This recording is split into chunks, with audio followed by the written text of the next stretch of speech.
Kita lanjut bahas BTT episode 262. Oke lah, gak usah banyak mang-ming-meng. Kita langsung masuk aja ke pembahasan.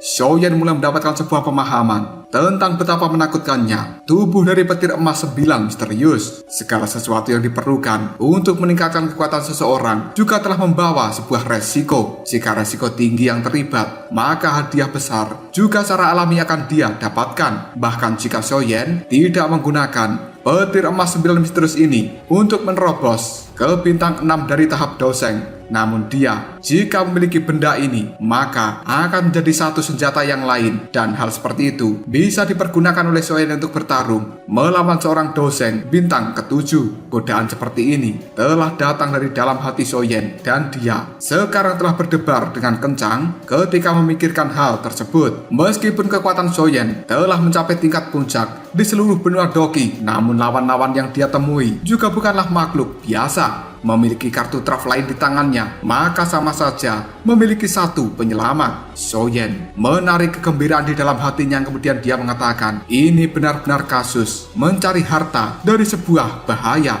Tatapan mata Xiaoyan terus melihat pada naga emas yang berada di bawah sana. Dirinya ragu-ragu sejenak sebelum pada akhirnya mengambil keputusan. Kali ini Xiaoyan telah menemukan sebuah kesempatan. Namun jika masih sangat sulit untuk menaklukkan petir emas 9 misterius itu ketika kondisinya sudah sangat lemah, maka Xiaoyan hanya akan mundur dan melupakan hal tersebut. Naga emas yang berada di bawah sana terus melakukan raungan dengan cara yang cukup menyedihkan. Petir-petir hitam yang berada di sekitarnya kali ini telah mulai melarikan diri dan menjaga jarak. Bahkan mereka tidak bergerak untuk mengejar Xiaoyan. Sebaliknya, mereka hanya berkumpul dalam jarak 10.000 kaki dari petir emas misterius. Meskipun petir-petir hitam ini tidak memiliki kecerdasan apapun, namun naluri mereka memberitahukan bahwa petir emas 9 misterius sedang mengalami saat yang kritis. Sebuah sambaran petir emas tiba-tiba saja mengenai tubuh dari naga emas ini. Hal ini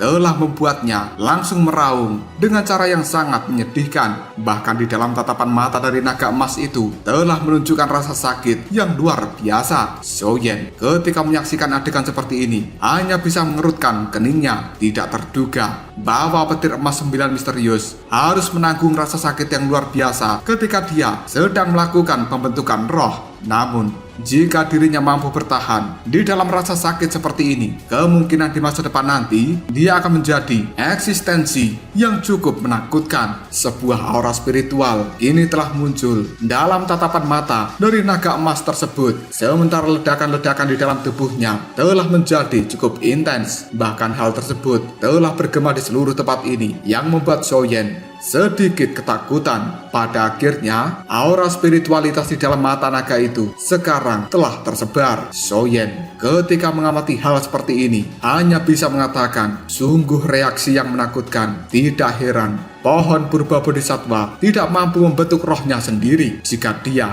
mampu melakukan hal tersebut, tidak ada yang tahu seberapa menakutkan kekuatan pembalasan di dalam tubuhnya. Seluruh petir-petir hitam yang ada di dalam tempat ini langsung mengeluarkan suara "wuh" secara bersamaan, seolah-olah mereka merasakan kesedihan yang luar biasa. Dan kali ini petir-petir hitam itu semuanya langsung berkumpul pada petir emas 9 misterius. Dan akhirnya petir-petir hitam ini semuanya langsung masuk ke dalam tubuh dari naga emas tersebut. Ledakan-ledakan hebat yang terjadi di dalam tubuh dari naga emas sekarang tampaknya telah mulai melemah. Sepertinya petir-petir hitam yang ada di tempat ini telah mengorbankan dirinya sendiri untuk memblokir ledakan balasan yang terjadi pada tubuh petir emas 9 misterius. Dan sekali lagi, aura spiritualitas kini telah muncul di dalam mata dari naga emas tersebut, di mana hal itu telah menjadi lebih padat dari sebelumnya. Dan di saat yang sama, tubuh dari naga emas ini yang awalnya cerah sekarang telah meredup.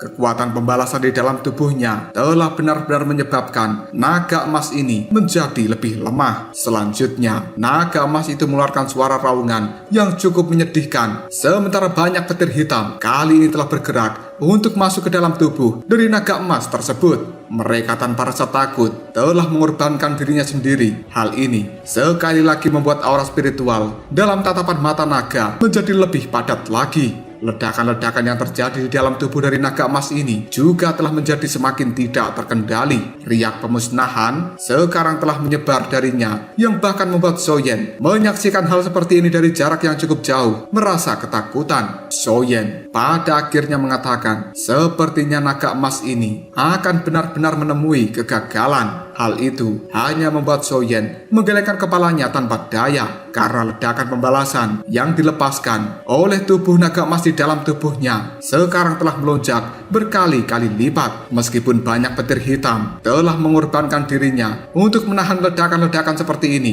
namun mereka tidak mampu melakukan apapun. Jika naga emas itu benar-benar gagal menekan kekuatan ledakan di dalam tubuhnya, maka kecerdasan dan juga jiwa yang akan dibentuk setelah mengalami banyak kesulitan juga akan hancur berkeping-keping.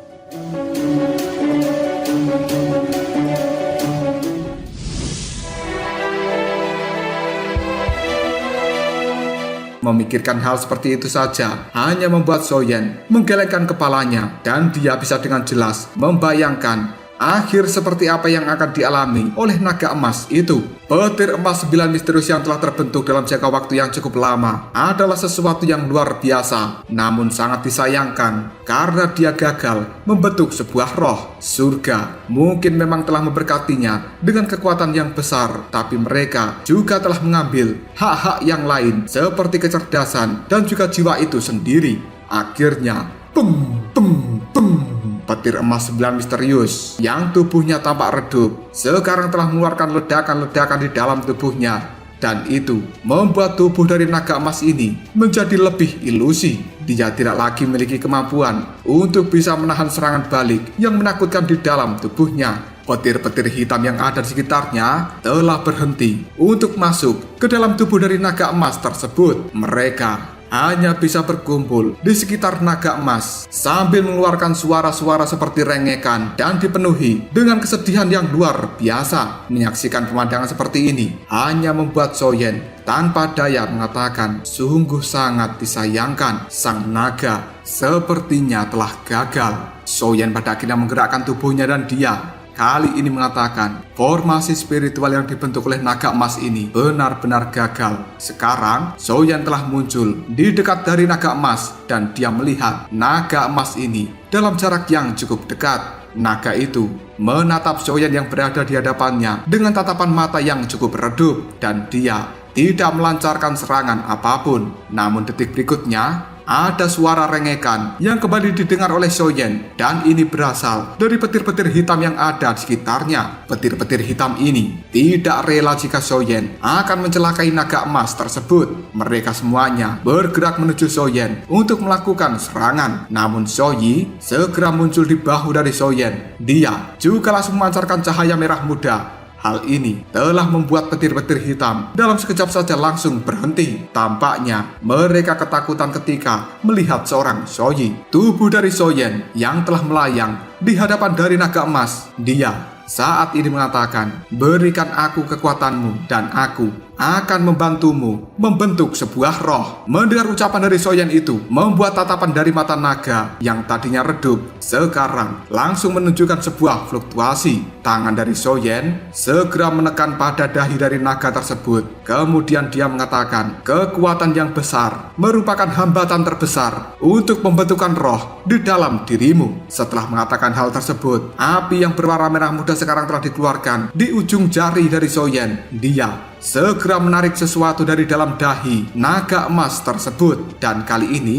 sebuah cahaya petir keemasan telah benar-benar ditarik keluar dari dalam tubuh naga emas ini. Sebuah petir emas kali ini telah samar-samar berkumpul dan berubah menjadi naga petir raksasa. Ekstraksi yang dilakukan oleh Xiaoyan ini berjalan dengan cukup mulus, dan salah satu alasannya adalah petir emas 9 misterius ini sangatlah lemah. Yang kedua, dia tidak melakukan pembalasan sedikit pun, seolah-olah telah memahami kata-kata dari Xiaoyan karena naga emas ini benar-benar ingin memiliki sebuah kecerdasan. Maka dari itu, dirinya rela melepaskan kekuatan yang besar. Api merah muda yang berada di tangan dari Xiaoyan sekarang telah membumbung tinggi. Kemudian, sambil melihat pada naga petir raksasa, Xiaoyan mengatakan, sungguh kekuatan penghancur yang sangat mengerikan. Api merah muda yang dikeluarkan Xiaoyan saat ini telah berubah menjadi jaring api raksasa yang dengan kuat menahan naga petir raksasa. Sifat penghancur di dalam tubuh dari naga petir raksasa ini adalah sesuatu yang benar-benar melebihi harapan dari Xiaoyan. Xiaoyan berpikir tubuhnya pasti akan langsung meledak jika dia menyerap kekuatan dari naga petir raksasa yang ada di hadapannya. Tidak lama kemudian naga petir raksasa itu mengeluarkan suara auman. Dia mencoba meloloskan diri dari jaring api yang telah mengikatnya. Melihat hal tersebut, Xiaoyan mengubah segel yang ada di tangannya, kemudian dia mengatakan, jaring api, lakukan penyegelan. Dalam sekejap saja,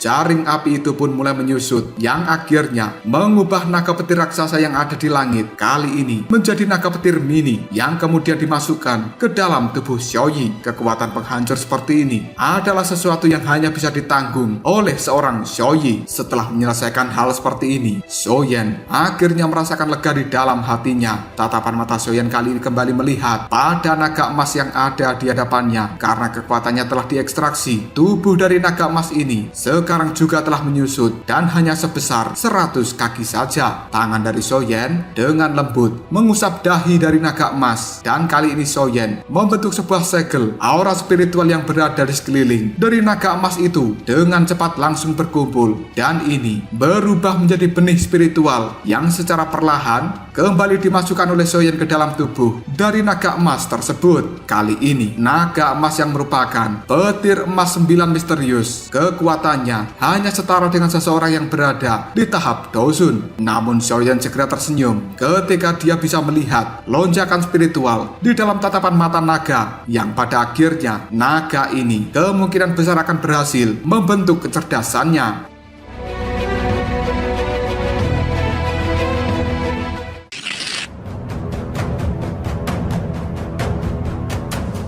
Sekali lagi Xiaoyan menepuk dahi dari naga emas itu, yang kemudian dia mengatakan, di masa depan nanti kau akan menjadi satu-satunya petir emas 9 misterius yang memiliki kecerdasan di dunia ini. Setelah mengatakan hal seperti itu, tubuh dari Xiaoyan pun berbalik dan dia segera pergi meninggalkan kolam petir. Tatapan dari naga emas itu hanya melihat kepergian dari seorang Xiaoyan, dan saat ini naga emas ini seperti binatang kecil yang baru saja terlahir ke dunia. Dia dengan kuat memiliki ingatan pada orang pertama yang telah dilihatnya, dan naga emas ini tidak akan pernah melupakan bantuan dari Xiaoyan. Xiaoyan sekarang telah keluar dari dalam kolam petir di alam kekosongan ini. Tubuhnya segera berbalik, kemudian melihat pada kolam petir yang ada di bawah sana, yang kemudian Xiaoyan menghela nafas dengan lega ketika dia tidak mendapatkan sebuah perubahan yang tidak biasa terjadi selama dirinya kabur. Proses dari Xiaoyan untuk mendapatkan energi yang tidak terduga itu telah berjalan dengan mulus. Jadi beban di dalam hatinya sekarang telah menghilang setelah dirinya benar-benar meninggalkan kolam petir. Sebuah kegembiraan yang luar biasa tidak bisa disembunyikan di raut wajah dari Xiaoyan karena dia telah mendapatkan hadiah yang benar-benar besar. Tidak hanya kekuatan dari Raja Utara meningkat dan dia sebanding dengan seorang doseng bintang 6, namun Xiaoyan juga telah meningkat dari bintang 5 doseng tingkat awal menjadi bintang 5 doseng tingkat lanjutan. Dan tentu saja hadiah terbesar yang didapatkan Xiaoyan merupakan kekuatan luar biasa yang dia dapatkan dari petir emas 9 misterius. Xiaoyan segera mengangkat tangannya. Api merah muda sekarang telah bergejolak, kemudian berubah menjadi sosok dari Xiaoyi, yang saat ini di tangan kecil dari Xiaoyi ada sebuah simbol naga emas. Di dalam simbol tersebut ada kekuatan yang luar biasa dan akan membuat orang-orang yang melihatnya menjadi ketakutan. Tiba-tiba saja Xiaoyi melihat pada Xiaoyan, kemudian mengatakan, "Yiwa, Yiwa." dia sedikit kesal karena Xiaoyan telah benar-benar menyegel kekuatan dari petir emas 9 misterius ke dalam tubuhnya. Harus diketahui bahwa kekuatan seperti itu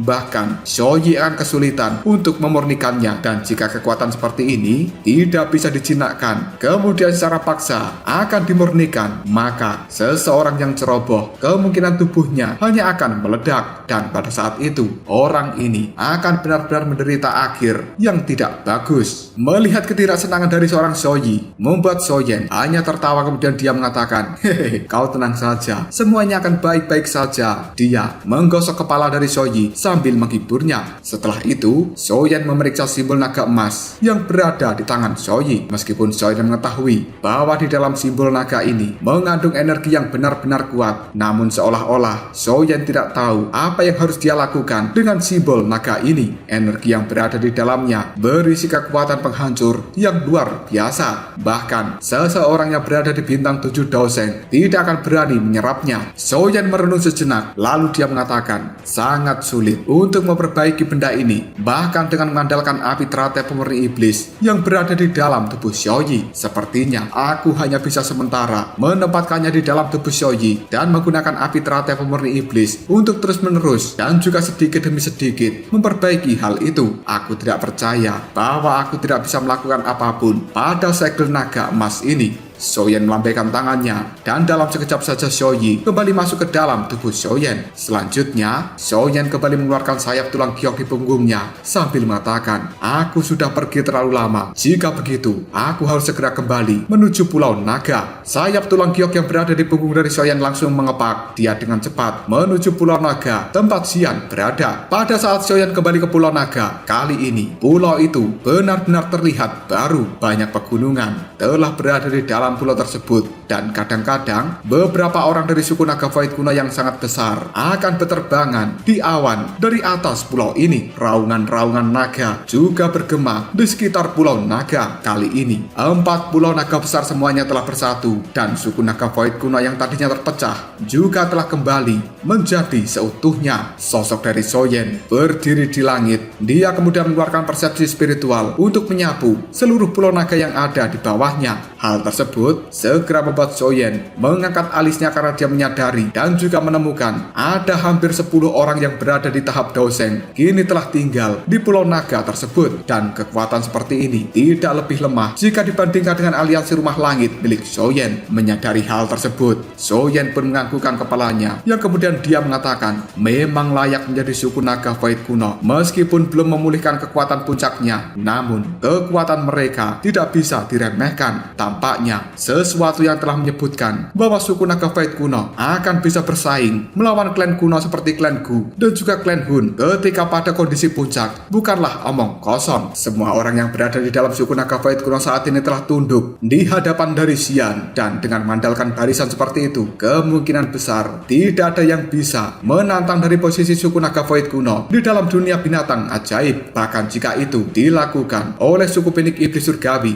mereka hanya akan menderita kekalahan apabila berani melawan suku naga Void kuno. Menyadari hal seperti ini saja membuat Xiaoyan merasakan kegembiraan di dalam hatinya. Mengingat hubungan yang baik dengan Xian, maka kemungkinan besar aliansi rumah langit dan juga suku naga Void kuno akan bisa membentuk kerjasama yang cukup erat. Dengan bantuan dari suku naga Void kuno, maka posisi dari aliansi rumah langit akan sekali lagi menjadi stabil dan juga tidak tergoyahkan.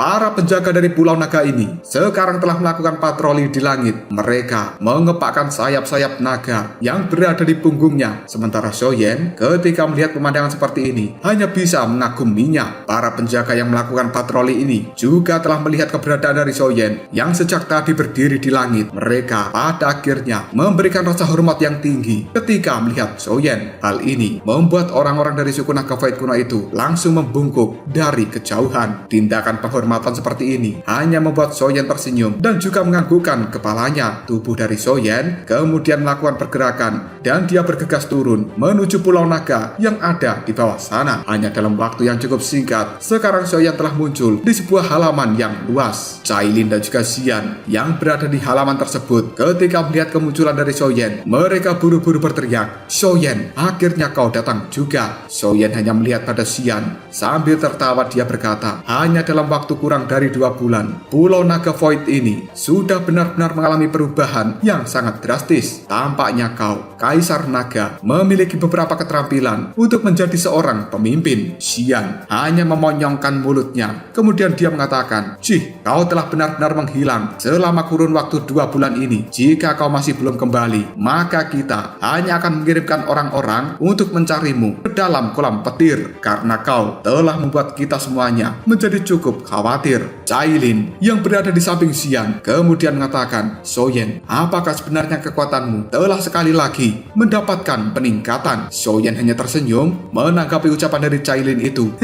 "Aku yang saat ini telah berada di bintang 5 doseng tingkat lanjutan, karena aku telah mendapatkan pertemuan yang cukup beruntung ketika berada di dalam kolam petir itu." Mendapatkan jawaban seperti itu dari Soyen membuat Cailin dan juga Xian hanya bisa tertawa. Tidak menyangka dalam kurun waktu 2 bulan ini Soyen benar-benar telah melompat dari bintang 5 doseng tahap awal menjadi bintang 5 doseng tahap lanjutan. Kecepatan seperti ini adalah sesuatu yang sangat menakutkan, dan satu-satunya orang yang berada di dunia ini yang memiliki kecepatan peningkatan level seperti itu hanyalah Soyen seorang diri. Soyen secara alami menyadari apa yang dipikirkan oleh Cailin dan juga Xian, namun dia tidak menjelaskan apapun pada mereka. Soyen kemudian melirik pada Xian dan dia mengatakan, "Saat ini suku Naga Void kuno sepertinya sudah terlihat aman, dan kupikir tidak ada sesuatu yang bisa aku lakukan di dalam tempat ini. Oleh karenanya sudah waktunya bagi diriku dan juga Cailin untuk segera kembali menuju aliansi Rumah Langit." Mendengar kata-kata Soyen membuat Xian langsung mengerutkan keningnya. Dia kemudian bertanya, "Apakah kau akan pergi hari ini juga?" Namun itu menurutku juga cukup bagus. Aliansi Rumah Langit baru saja mengalahkan Aula Jiwa dan mereka telah menjadi pusat perhatian. Memang benar bahwa kau tidak bisa berkeliaran lebih lama di dunia luar untuk meninggalkan aliansi Rumah Langit. Selain itu, masalah suku yang akan bergabung dengan aliansi Rumah Langit telah aku selesaikan, dan aku akan memberitahu eselon atas dari suku Naga Void kuno ini ketika kau kembali menuju aliansi. Soyen ragu-ragu sejenak setelah mendengarkan ucapan dari Xian. Kemudian dia mengatakan, "Xian, suku Naga Void kuno baru saja menyelesaikan penyatuannya. Kau harus memulihkan diri selama periode waktu ini, dan tidak perlu bagimu untuk terlibat di dalam kekacauan yang berada di dataran tengah." Tatapan mata Xian melihat Soyen dengan cukup serius, yang kemudian dia mengatakan, "Suku Naga Void kuno akan selalu membalas tentang semua kebaikan dan juga bantuanmu. Kau telah menyelamatkan suku Naga Void kuno kita dari bahaya sebanyak 2 kali. Setiap anggota suku tidak akan pernah melupakan kebaikan yang kau lakukan. Terlepas dari masalah apa yang kau hadapi, suku Naga Void kuno ini akan selalu menjadi temanmu." Ini adalah kata-kata yang diucapkan oleh para tetua itu, dan aku hanya meminjam kata-kata dari mereka. Ucapan dari Xian itu membuat Soyen hanya bisa tertawa. Selanjutnya, Xian sambil tersenyum dengan cara yang cukup manis, dia kembali mengatakan, "Kau tenang saja, semua ini merupakan keputusan yang telah dibuat oleh seluruh orang dari suku Naga Void kuno ini. Meskipun diriku yang sekarang merupakan Kaisar Naga, namun aku tidak bisa menghalangi keputusan yang mereka buat, dan ini merupakan hadiah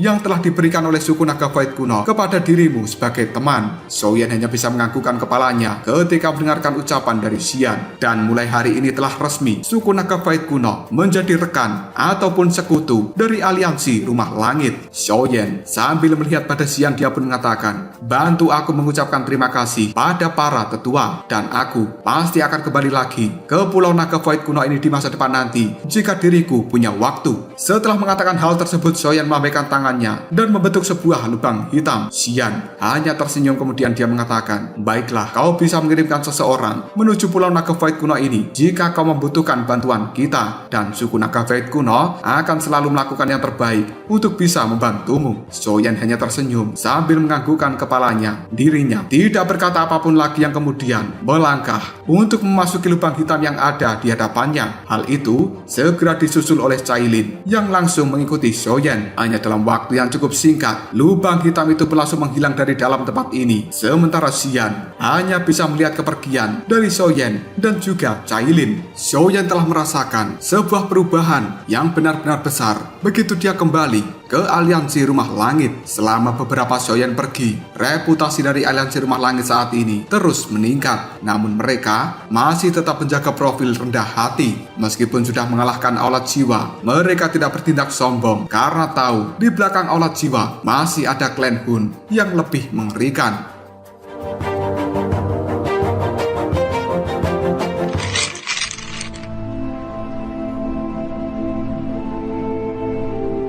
Hingga detik ini juga tidak ada berita yang berkaitan dengan Aulat Jiwa. Seolah-olah mereka telah menghilang dari dunia. Namun eselon atas dari aliansi Rumah Langit ini tetap berhati-hati terhadap hal tersebut. Mereka menyadari karakter dari Aulat Jiwa. Tidak mungkin mereka hanya akan diam saja ketika dikalahkan dan tidak melakukan pembalasan. Mungkin diamnya dan juga menghilangnya Aulat Jiwa kali ini telah secara diam-diam merencanakan sesuatu yang lebih besar lagi. Jika sampai aliansi Rumah Langit ini bertindak dengan ceroboh dan juga meremehkan Aulat Jiwa, kemungkinan mereka akan langsung dikirimkan hantaman yang lebih besar yang akan langsung membuat aliansi Rumah Langit menjadi berantakan. Hal seperti ini bukanlah sesuatu yang diinginkan oleh aliansi Rumah Langit. Mereka pun juga telah menyebarkan mata-mata di seluruh dataran tengah ini, namun masih saja gagal mendapatkan informasi apapun yang berkaitan dengan Aulat Jiwa. Dengan hal seperti ini saja telah membuat aliansi Rumah Langit sekali lagi menjadi lebih waspada dan juga berhati-hati. Sementara Xinglin dan juga Xiao Yixian yang awalnya mengikuti Xiaoyan menuju wilayah binatang, sekarang mereka juga telah kembali ke aliansi Rumah Langit. Hal ini dilakukan oleh mereka berdua ketika mengetahui bahwa suku Penik Iblis Surgawi telah memilih untuk mundur dan meninggalkan suku Piton 9 Tanah Dalam yang tenang. Setelah itu, suku Piton 9 Tanah Dalam yang tenang telah memutuskan untuk bergabung dengan aliansi Rumah Langit. Setelah melakukan diskusi selama 1 bulan, aliansi Rumah Langit dengan senang hati menerima bergabungnya suku Piton 9 Tanah Dalam yang tenang ini. Meskipun kekuatan dari suku Piton masih tidak bisa dibandingkan dengan suku Penik Iblis Surgawi, namun mereka masih menjadi salah satu dari 3 suku besar yang berada di dalam dunia binatang ajaib. Selain itu, jumlah mereka sangat banyak dan melebihi orang-orang yang berasal dari suku Penik Iblis Surgawi. Aliansi yang terbentuk antara kedua belah pihak ini tidak diragukan lagi, benar-benar menimbulkan keributan yang besar di seluruh dataran tengah dan juga wilayah binatang. Beberapa suku lain yang berada di dunia binatang ajaib yang memiliki dendam dengan suku Piton 9 Tanah Dalam yang tenang, mereka tidak berani secara terang-terangan menunjukkan dendam seperti ini karena suku-suku tersebut juga telah mengetahui kekuatan dari aliansi Rumah Langit. Pada saat itu juga, bahkan suku Penik Iblis Surgawi tidak berani meluncurkan serangan seperti yang mereka lakukan terakhir kali pada suku Piton 9 Tanah Dalam yang tenang. Dengan bergabungnya suku Piton 9 Tanah Dalam yang tenang ini menjadi bagian dari aliansi Rumah Langit, membuat mereka mendapatkan manfaat yang besar karena kondisi di dalam suku Piton 9 Tanah Dalam yang tenang saat ini telah menjadi lebih damai, dan ini merupakan pertama kalinya sebuah faksi di dataran tengah mampu menarik salah satu dari 3 raja yang berada di suku binatang ajaib. Jangkauan dari aliansi Rumah Langit sekarang telah meluas dari dataran tengah menuju wilayah binatang. Setelah Xiaoyan kembali ke aliansi Rumah Langit, dia saat ini juga telah menyebutkan pada eselon atas aliansi ini bahwa suku Naga Void kuno juga telah setuju untuk bergabung dengan aliansi. Hal seperti ini langsung membuat para orang-orang dari aliansi Rumah Langit menjadi bersukacita. Suku Naga Void kuno merupakan raja sejati di dalam suku binatang ajaib. Dengan bergabungnya suku Naga Void kuno, maka sekali lagi aliansi Rumah Langit akan memiliki kekuatan kekuatan yang sangat mengerikan. Namun kabar tentang bergabungnya suku naga Void kuno menjadi bagian dari aliansi rumah langit tidak diberitakan. Bagaimanapun juga mereka masih harus menyembunyikan sekutu yang kuat supaya pihak lawan yang ingin menantang aliansi rumah langit tidak mengetahui kekuatan besar yang berada di belakang mereka. Tanpa adanya provokasi dari aula jiwa, kehidupan Zoyan saat ini menjadi lebih tenang dan dia menghabiskan waktu di dalam aliansi rumah langit ini. Sementara Cailin yang juga sudah kembali ke aliansi rumah langit, dia sekarang sekali lagi menjadi ibu yang baik bagi anak perempuannya. Zoyan merasa tidak berdaya ketika melihat hal ini. Hari-hari dari Zoyan sekarang telah dihabiskan bersama dengan Cailin dan juga Xiao Xiao. Setelah itu, Zoyan pun kembali melakukan pelatihan karena dia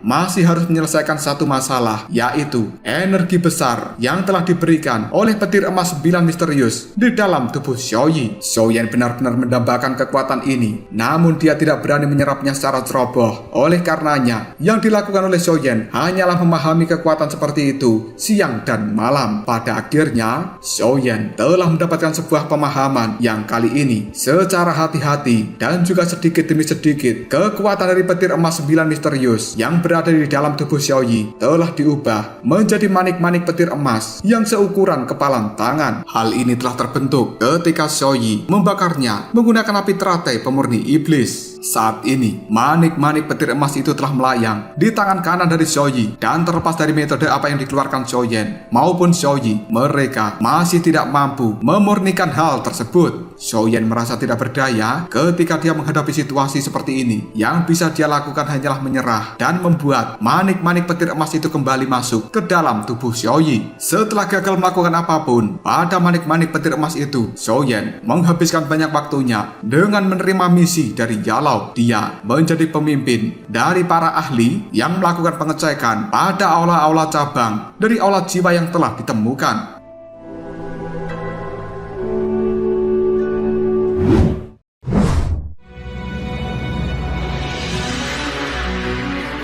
Dan ketika Zoyan sampai di salah satu dari aula cabang tersebut, dia telah melihat bahwa aula cabang ini telah benar-benar kosong. Bahkan seluruh jiwa-jiwa yang telah ditangkap oleh aula jiwa dan dikurung di dalam aula cabang ini, semuanya juga telah menghilang. Bahkan esensinya juga tidak ada di dalam tempat ini. Tampaknya aula jiwa yang sekarang telah lebih berhati-hati dengan aliansi rumah langit setelah insiden dari aula manusia yang dihancurkan oleh Zoyan dan juga Yalau saat itu. Namun Zoyan tidak ingin menjadikan perjalanan ini sia-sia. Dia dalam sekejap saja langsung meratakan seluruh aula cabang dari aula jiwa yang dia temukan. Tindakan dari Zoyan itu membuat Yalau hanya tersenyum dengan penuh kepuasan. Di dalam pavilion bintang jatuh, Yalau saat ini melihat pada Zoyan yang baru saja kembali memimpin kelompok penghancuran. Kemudian dia mengatakan, berdasarkan informasi yang telah kita peroleh, aula jiwa telah mengosongkan setiap aula cabang yang kita temukan, dan hal-hal yang berada di dalamnya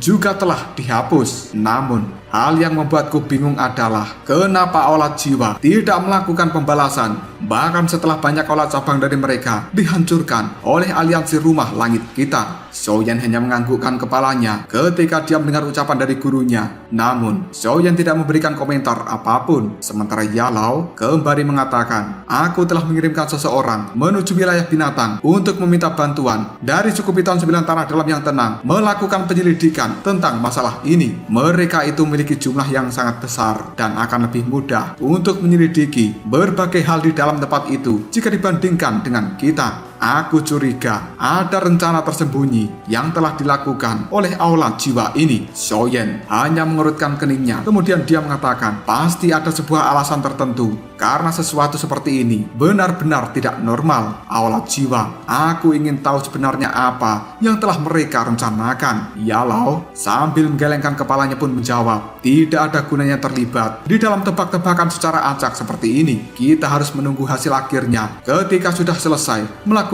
penyelidikan. Zoyan menganggukkan kepalanya, kemudian dia melihat pada gurunya sambil mengatakan, guru, bukankah upacara yang akan dilakukan oleh klan Yao sebentar lagi akan dimulai? Mendengar ucapan dari Zoyan ini, tangan dari Yalau yang baru saja mengangkat cangkir teh tiba-tiba saja gemetar. Dia menganggukkan kepalanya kemudian mengatakan, mereka akan melakukan upacara itu dalam kurun waktu 1 bulan dari sekarang. Raut wajah Yalau saat ini telah berubah menjadi cukup rumit. Dia selama ini tidak pernah kembali menuju klan Yao setelah diusir dari sana, dan sekarang adalah pertama kalinya Yalau harus kembali lagi ke dalam tempat itu. Sebelum kedua orang tuanya meninggal, Yalau telah berjanji untuk berlatih dengan keras demi bisa mengukir kedua nama dari orang tuanya di dalam tablet besar yang ada di dalam klan Yao. Dan tablet klan itu merupakan penghargaan yang besar atas jasa-jasa dari seluruh orang yang berada di dalam klan Yao. Hanya mereka yang berada di dalam klan Yao dan juga memiliki prestasi yang besar bisa meninggalkan dan juga mengukir nama mereka di dalam tablet klan tersebut. Semua orang yang berada di dalam klan Yao memandang tablet klan ini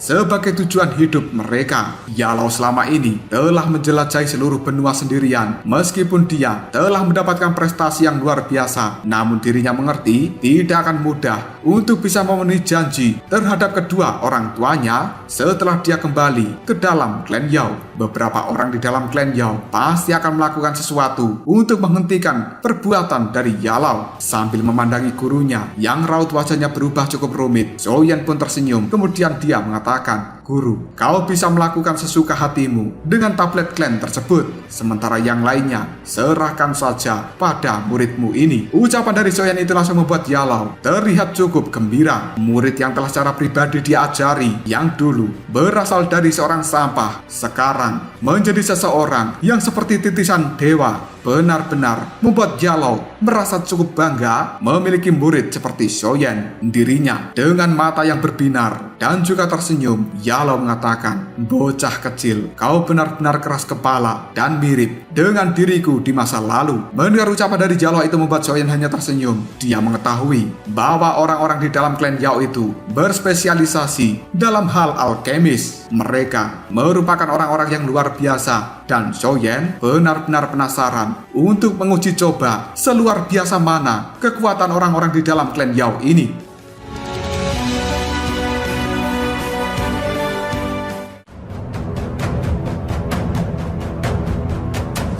Lalu apakah yang akan terjadi selanjutnya? Mungkinkah Yalau akan benar-benar berhasil mengukir nama kedua orang tuanya di dalam tablet klan? Karena itu adalah sesuatu yang sudah dijanjikan oleh Yalau. Jika kalian penasaran, tunggu aja jawabannya di next video. Ngobrol Sob.